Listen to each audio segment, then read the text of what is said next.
À cheval sur 2 communes, l'avenue Charles-Quint se trouve principalement à Gansoren.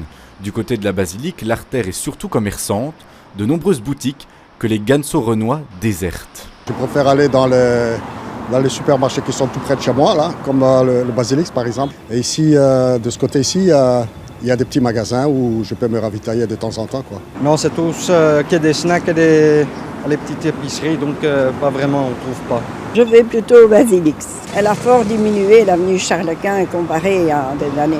Le centre commercial Basilix ou les autres communes voisines comme Jette drainent une grande partie de la clientèle. L'avenue est une des artères d'entrée de la ville, ce qui entraîne du bruit et de la pollution.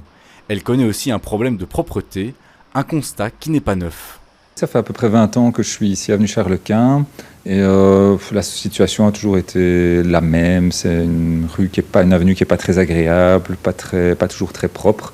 Et donc voilà, on se réjouit des travaux qui vont avoir lieu d'ici peu pour lui redonner une petite cure de jouvence. Ce projet prévoit un réaménagement de l'avenue. 165 places de parking devraient être supprimées. Geert Vermeer, président de l'association des commerçants, reste sceptique sur cet aspect. Les commerçants doivent être compensés avec du parking autre part. Ils l'ont fait à Jette, catastrophe, rue Léon Théodore. Plus rien comme parking, tous les commerces sont partis. La question divise, mais l'espoir de ce projet est de redynamiser le quartier. Petit à petit, les commerces emblématiques ont presque tous quitté l'avenue Charles-Quint. Il y a encore une boucherie et un boulanger. Tout le reste, c'est des snacks. Tous les 6 mois, il y en a quelqu'un qui change. On ferme, on ouvre autre chose. C'est ci, c'est ça. Ça change trop vite pour bien faire. Et ça veut dire que ce n'est pas des commerces stables. Selon une étude réalisée par Hub Brussels, les coiffeurs, les épiceries et les snacks font partie des 5 types de commerces les plus représentés dans l'avenue. Autre constat, beaucoup de cellules commerciales restent fermées. En 2016, presque 11% des surfaces commerciales étaient vides.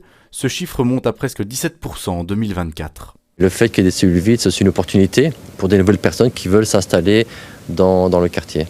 Alors, comment faire revenir ces entrepreneurs dans l'avenue Charles-Quint ?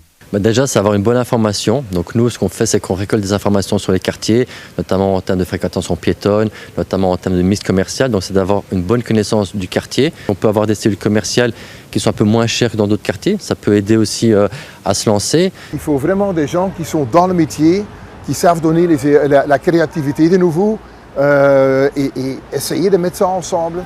Redynamiser l'avenue Charles-Quint, un enjeu de taille pour la commune de Gansoren.